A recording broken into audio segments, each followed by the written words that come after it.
Who are you really, Mara Forrest? Those infamous last words of the game's description will ring bells throughout our entire journey, insinuating a rabbit hole of things to come, twists and unexpected turns right in the heart of Crow Country. Hello, I hope you are all doing very well. If it wasn't obvious enough today, I want to take a deep dive into 2024's Crow Country. Crow Country is a modern-day spin on the late 90s era of horror games, but with its own charm. It's set in a long-abandoned theme park in the mid-90s. You play as a mysterious investigator searching for answers about the park's sudden closure and its enigmatic owner. I came across this game while just scrolling the PlayStation Store and it caught my eye. I love the style of this game and I wanted to sink my teeth into a horror game as I haven't posted one on my channel yet. And it's one of the best ideas I've had because this game is really good. Its ability to string you along this horror-filled ride and give you a bit of everything: lore, character development, vague concepts, and frankly, just a good time in general. For this video, I want to take a deep dive into the world of Crow Country, analyzing the story, characters, and trying to unravel the real mystery of Crow Country. If that sounds like something you may enjoy, then why not like and subscribe? I make a ton of different videos analyzing all sorts of different types of games and would love to have you. But with all of that finally out of the way now, let's take a deep dive into Crow Country.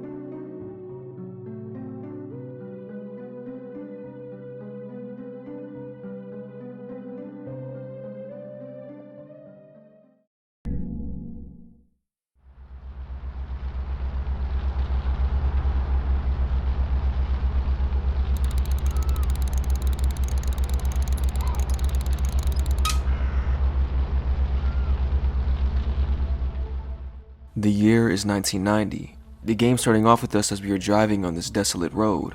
This introductory scene is very important. It's a great tone setter for the game's atmosphere as well as giving off this dark ambient vibe. The crow's distant caws in the background, the sound of the car driving off-road. It's setting this foundation for the game very well. And of course we meet our protagonist, Mara Forrest, Special Agent Mara Forrest. She doesn't say much about herself, other than saying a few very vague lines, but this whole introductory scene is pretty vague so it fits. It's important to note that scenes like this are vastly important because it sets the foundation of what's to come. We finally arrive to Crow Country. As the player, we have no idea why we are even here or what Crow Country really is, but here we are. Mara is seemingly coming prepared with a pistol and an ulterior motive. As we walk around the parking lot, we see it's a mess. Traffic cones and garbage litter the floor and there's also a pool of blood. The entranceway is actually locked and we are forced to shoot our way in. As we traverse the interior of the amusement park, we come to find out there's a lot more going on than we anticipated. Along with the park being obviously abandoned, there also seems to have been countless deaths here, evident by the blood-stained floors and places like the bathroom having literal human remains stuffed in the toilet. Before we break more into the story, one thing I do want to mention though is that I'm fascinated on the way this game took its approach to the horror theme. As someone who admittedly hasn't played a ton of different horror games, I really do appreciate how Crow Country lets the environment and music kind of dictate the horror. There is no jump scares or loud screaming or anything like that, but it's more so the ambiguous nature of this abandoned park that gives you a chill down your spine. That was a bit of a sidebar, but back to the story now. With a bit more traversal of the path, we end up in Fairy Tale Town, one of the many subsections of the game, and this is where things start to get very interesting. As we enter the area, one of the first things we see is a pile of newspaper, writing out the numbers 2106. This number was intentionally put here to grab our attention from whoever was here. It's something that will be very important later. Just up ahead of this area is our first encounter with another human, Arthur Mull. His encounter is brief. As we interact with him, he's bleeding. He's been hurt by someone or something. He gives us some very interesting quotes though. They attacked me.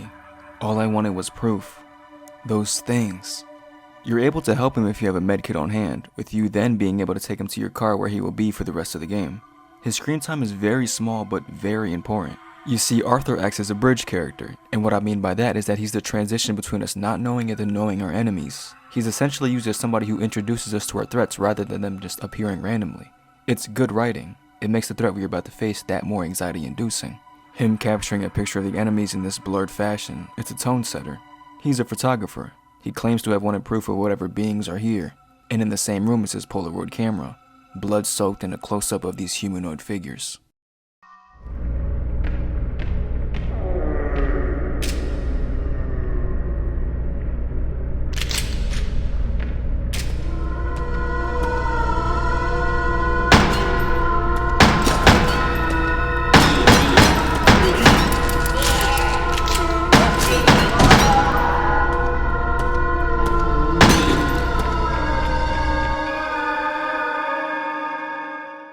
Remember when I said the game lets the environment dictate the horror? This is a great example of that. That situation with Arthur letting us know of these monsters very vaguely and then for the game to slowly introduce them in this dark corridor with these loud siren-like groans. It's anxiety-inducing. It's how a good build-up is supposed to feel like in a game like this. But for a bit of more added context, this is in a corridor immediately after meeting Arthur. And what's soon to come is even more vague than these creatures. Just past those monsters, we reach the end of the hallway, a crate sitting by its lonesome. Opening it up reveals gold ore? Tons of it, actually. Entering the room next to the crate introduces us to our first safe room, but that's not all. Tons of books around the room are titles that involve something with mining or gold. Obviously, whoever is here is deeply fascinated with it. Looking around the room a bit more, there's a note, left by a man named Tolman. I'll read it for you. Monday morning, driving to work, boss calls in my car radio. He doesn't normally do that. Something has obviously gone very wrong. Intruder alarm going off in the second unit. Boss thinks someone is down there. Get to work. Check the security cameras. Someone is down there. He's standing right by the pool. All security doors down to the pool are locked. Check security records. Doors untouched at 6 p.m. on Friday. Alarm has only just been triggered. I turn on the intercom. Try to communicate. No response. But I can hear the sound he's making. Something is wrong. His clothes don't fit him. Something is very wrong. Whoever Tolman might be, he's obviously connected in some way to the boss, which in turn makes him an important figure and someone we want to find out more about. In this note, he's referring to the same monsters Arthur was referring to, but he seems confused about them. What's really going on here? A lot of information is being fed to us at this point, from the monsters to Tolman to the boss and even the gold ore obsession. I think it's a good time to kind of just explore Crow Country as a whole now. After exiting the lounge, monsters will regularly spawn, and your own adventure begins. I didn't mention it before, but Crow Country is a puzzle survivor horror game. All around the map there's a ton of different puzzles to do, as well as a ton of unique areas. And the puzzles are pretty good. I didn't really have any problems doing them, and the areas were fun as well. There's really no wasted space to me. Each area, note, conversation all feels some kind of satisfaction to me. Each puzzle being solved or clue being found. It's great. In turn, you're rewarded for exploring, whether it's finding better equipment, better weapons, and of course, hints to the story. As I shown earlier, notes are left all over the park. Tolman's record just being one of the many notes left for the player to find out what's really happening. Right after finding the Tolman note, you can also find one note that is directed to the boss himself, Mr. Crow. It's from the state court located in Atlanta, Georgia. To Mr. Crow, I'm writing to you in relation to the incident which occurred within your theme park in July of 1988. As you know, a 15-year-old girl by the name of Elaine Marshall was injured. The incident occurred within your premises and within working hours. As such, the Marshall family is holding you personally responsible. Your presence is required in court. We expect to hear from you immediately. Sincerely, G. Williams, State Court. We have our guy, Mr. Crow. The owner of this abandoned theme park has a lot to answer for, but at this point we understand why we are here. If you were to go back to Marv's car at the beginning of the game, there are some files on top of her car. If you were to click on them, they're files for none other than Mr. Crow himself. Speaking with Arthur, who was in the car, Mara confirms that her goal is to hunt down Mr. Crow and speak to him. We know why we're here now. Kind of. As cryptic as this Mr. Crow is, Mara herself is as well. Her true intention's still a mystery, but now is the search for Edward Crow. Upon exploring some more, we end up in the Haunted Hilltop, which is another subsection of the park. It's this scary haunted house kind of vibe, fitting for the theme park. Up ahead we hear a bit of this loud banging. Come to find out it's another person. Her name is Julie. She has a suit on with a briefcase, and she's adamant on getting to the other side of this locked door. Helping her get in allows us to further the story, but also come to understand Julie's role in all of this. She says there's work to be done, and she wasn't lying.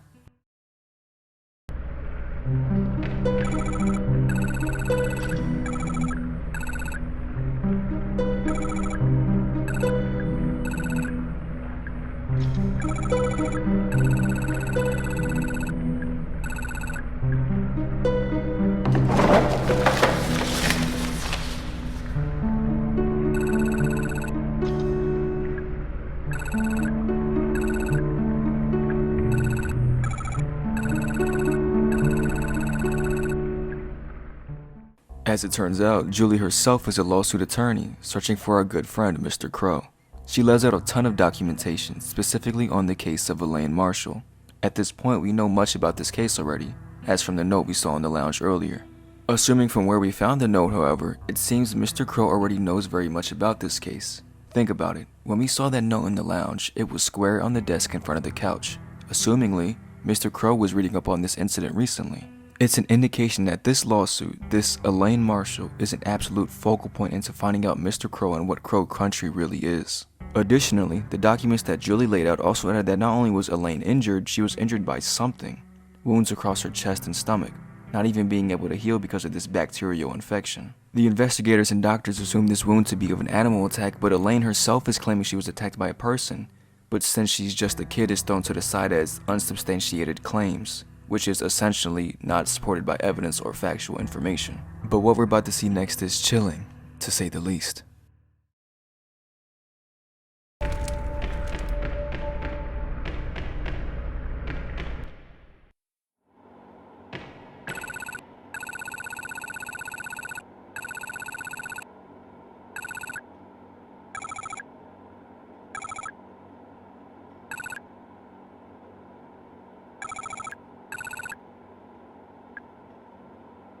A holding cell, just as Elaine alluded to in the notes Julie laid out.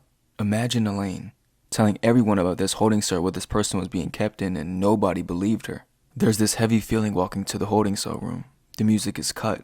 You hear the sound of your own footsteps more than anything. The room speaks so many words, yet none at all. The truths of this poor girl whose life has changed for the worse are in this very room. Julie telling us this room was deep cleaned for obvious reasons. This game was able to put a chill down my spine with its storytelling alone. The use of themes and a cold story.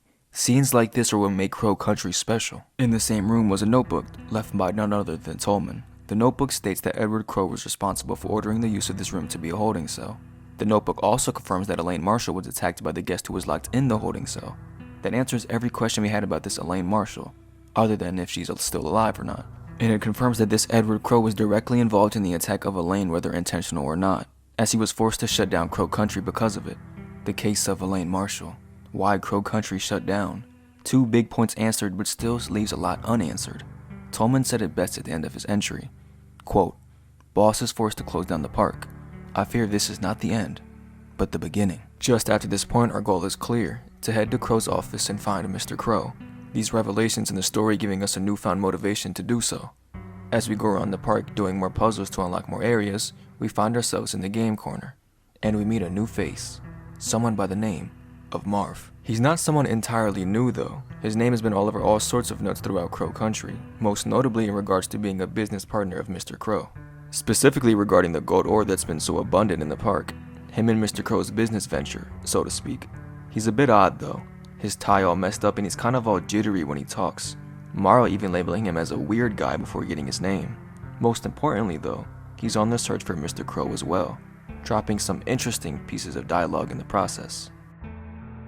There's so much built-up ambiguity up until this point, so many questions answered yet unanswered, but the game's use of character building and ability to string these events together is what makes this game's story so compelling. The use of even the most minuscule details like Marv's tie being all messed up and how he's jittery when he talks, those minor things help us kind of gauge the person. Same with Julie, her business attire and straight to the point actions tell a lot about her character. In this very ambient land, the characters are what shine the most. They help build the story into what it is, and we're about to get introduced to a new one, an important one, to say the least. While exploring a bit more, we end up hearing a ring from a phone. Picking it up and the caller is unknown, but given the information he tells us, it's obvious at who it might be, saying things about the guest, coming from the poll and how it happened 2 years ago, which is when the incident of Elaine Marshall happened. Come to find out, this caller is none other than Mr. Crow himself, as in one of the calls he reveals this land belonged to his father and was inherited to him. He also refers to the zombies we see all around the map as guest, the same ones that bit Elaine. On the surface, Mr. Crow seems to be omitting a lot of information for someone deemed a criminal. He's being honest and telling someone he doesn't even know about the truth of the park, that he didn't even want the park to begin with, nor does he care about the gold, saying that these guests are byproducts of this pool underneath the park. If you have noticed in the gameplay, there's been a ton of elevators around the map that go down to different points in the underground. Those all connect to that pool Crow referenced. Finding the truth down there is one step in the right direction to finding Mr. Crow. Of course, we have to turn the elevators on, and to do so we have to unlock this door locked with a silver key. Heading in the room introduces us to a familiar name.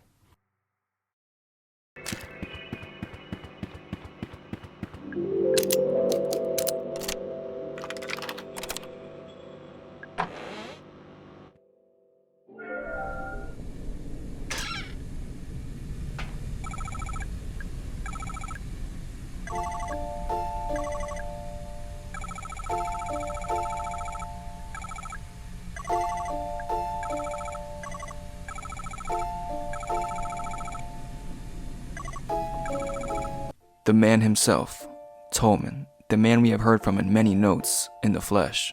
He's just sitting in the room alone, as he knows we're going after Mr. Crow.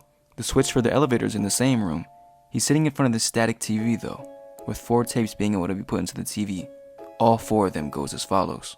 Hindenburg, the Titanic, Hiroshima and the Black Plague. What this looks like to me is a foreshadow of the game's climate disaster. Tolman himself is a big reason why this project has gotten as far as it did, being the quote-unquote root excavator, and the brains behind many of the infrastructures here. He may feel some resentment, his arms crossed and sitting in a room alone. Little moments like this may seem like some random event, but I do think there's a lot more of a thematical approach here than on the surface. Tolman is cool-headed, but he seems down at the same time.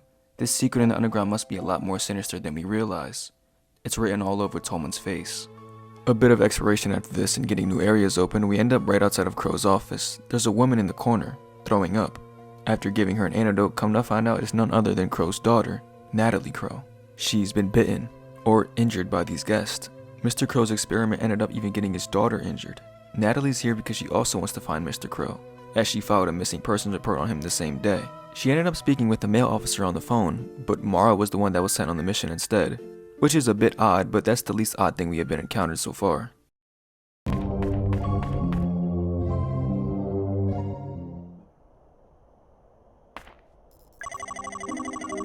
The officer that Natalie spoke about, Mr. Harrison James. He was actually supposed to be on this case, but his car was broken into and his tires were slashed, making him unable to get here, as the pink bike he has showcases that. Which begs a couple of questions. 1, who slashed his tires, as it would be hard to believe it was Mr. Crow as he's most certainly in Crow Country. 2, if he was supposed to be on the job, why did Mara show up? She told Natalie that the police sent her, but Harrison says it was his case. In the moment, while certain questions arise, our goal is still clear, to find Mr. Crow. The secrets of 2 areas remain, that of the underground and that of Crow's office. 2 more areas to unlock the truth of Crow Country. Once you have the ability to get into Crow's office, you'll see a plethora of things. On the wall there's Mr. Crow's degree in biochem, along with dozens of bottles of pills. He's obviously one in science, which makes sense. He's had his hand in experimenting in these guests. Most importantly though is a picture of him and his daughter, along with a statue of his late wife. Crow has been very vague to this point. We don't understand his motives, but we do know one thing. He's a family man. He cares about his family more than anything else. His daughter putting up that missing person report for a reason.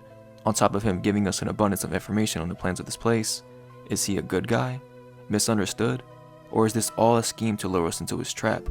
Only one way to find out. In the underground, we learn of this very abundance of gold's origin, along with seeing Marv and Tolman go back and forth. Their personalities both extremely different, as Marv is the more worked up one and Tolman is as cool as always. But they're at odds. The plan of this gold and these guests are becoming too much to handle. Marv though admitting he's only worried about the gold and finding Mr. Crow, as he's felt betrayed by him. Which, if you remember back to meeting Marv, it makes a lot of sense. His motives are written all over his character's personality. Marv's telling us extremely important information. The gold that was scattered all throughout Crow Country is from the roots, which are coming from the pool, the same pool that the guest came out of. The problem is that the gold is too pure. Mr. Crow and Marv not wanting anyone to find out about the roots, because then in turn they would end up finding about the origins of the guest. It all makes sense. Why there was so much gold to begin with. It's connected to the pool of guests.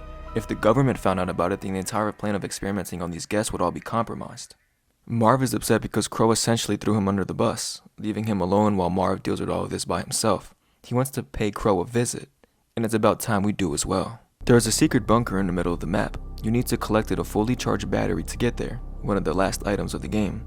Once able to get access to it, you have the ability to go down the elevator. A horde of guests await you. And just past this room, reality strikes. The poor officer, Harrison James, is found dead. Thinking he was killed by the guests, but in reality it was from a gunshot wound. Blood was shed. Innocent lives taken. It's time to end this. Up ahead is Tolman, waiting for us. Here's what happens next.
The end of Marvin Trumbull, his bloodshed over by the hands of a fraternity friend, Julie.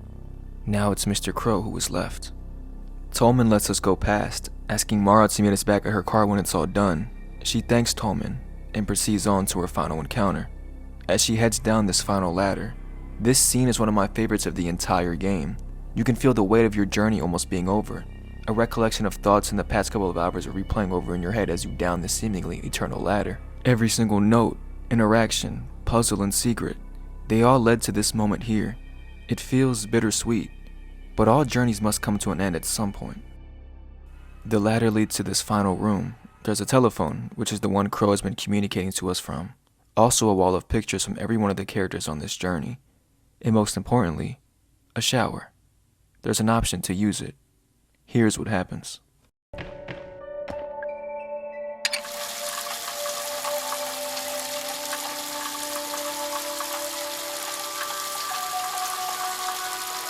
As the dye drips to the floor, and we stand in a puddle of purple, one question arises. Who are you really, Mara Forrest? Or should I say, Elaine Marshall? This entire journey we have been playing as a girl whose life was changed for the worst. A regular family outing turned into 2 years of hanging on. We have come back to find Mr. Crow, the man who ruined our life, and many others. This journey we have not only learned to find Mr. Crow for us, but for the others around us who were also affected by his actions. The family he left to dry, business partners he left to dry, the victims left to dry. As Elaine hosts one last call with Mr. Crow, the door is finally opened. Mr. Crow is up ahead. Edward Crow in the flesh, his body mutilated, as he tells Elaine he has been infected for the past 2 years, just like Elaine herself. Mr. Crow asks one question that stood out to Elaine. Why did you come here? As we have been wondering this question ourselves. Was it to get revenge? To make up for these past 2 years? It was neither. Elaine made her way to Crow Country to tell Mr. Crow that she's going to die from this infection. Nothing has worked. As in the documents Julie laid out, this isn't just some bacterial infection, but an infection straight from the guest. Mr. Crow knows this though, as he's been avoiding paying the medical fees to help out Elaine because he knew there wasn't a cure. One of the many reasons the court has been wanting Mr. Crow arrested, why Julie and Harrison came to find him. But these past 2 years he's been hiding. He's found one. A cure. He does have a degree in biochem after all. The condition his office was left in made sense. The vials and pills and medkits everywhere. Their experiments ran on the first guest didn't come for nothing. It helped him find a cure. But in the process, his repeated exposures to them made his infected progress faster. And in the end, he was only able to make 5 vials of the cure. But there's 6 people in Crow Country who are indeed infected. Elaine, Mr. Crow, Natalie, Tolman, Julie, and Arthur. It almost felt like a decision was to be made by Elaine, but Crow lets us know that he isn't going to take the antidote. Right behind Mr. Crow was the pool. Extruding from the pool are the roots, the ones that produce the gold we know all about. The first guest came from this pool, and was the least mutilated. Mr. Crow would then do experiments on it, until he couldn't anymore. In this moment it feels as Mr. Crow is attempting to make up for all the damage he has done, letting us live while he sinks away into the depths of the infection. He gives us one last thing before he goes though, a note, and then he drops into the pool, where he finally turned. The final battle ensues. This is it, the end of Mr. Crow wanted and the one we were forced into. As Mr. Crow is about to die, he says to Elaine, "Kill me." The final shot turns the screen black. It all leaves us with this one question, 2106, the infamous number spread throughout Crow Country. The letter Mr. Crow gave us. It reads, 2106, uninhabitable, ruin, we come 1988, last chance, warn, stop, change. The tale of Crow Country was a dreadful one, but in it there was sparks of hope, hoping for better days in a world where it seems there has been so few. As Elaine would say, staring into the flames, I feel something. It's a curious mixture of hope and dread. Maybe everything will be okay. And maybe it won't. I hope you guys enjoyed this video on Crow Country. This game has fallen into one of my favorite games I've experienced. Hopefully I did it some justice in this video. I encourage you to play it yourself if you haven't. It's an experience I won't ever forget. Let me know what you thought of this video and what you think of the game in the comments below. Would love to discuss it. And if you enjoyed this video, why not like and subscribe? I make a ton of different analysis videos on a variety of games and would love to have you. But that's all for me. Thank you, everyone, for watching, and goodbye.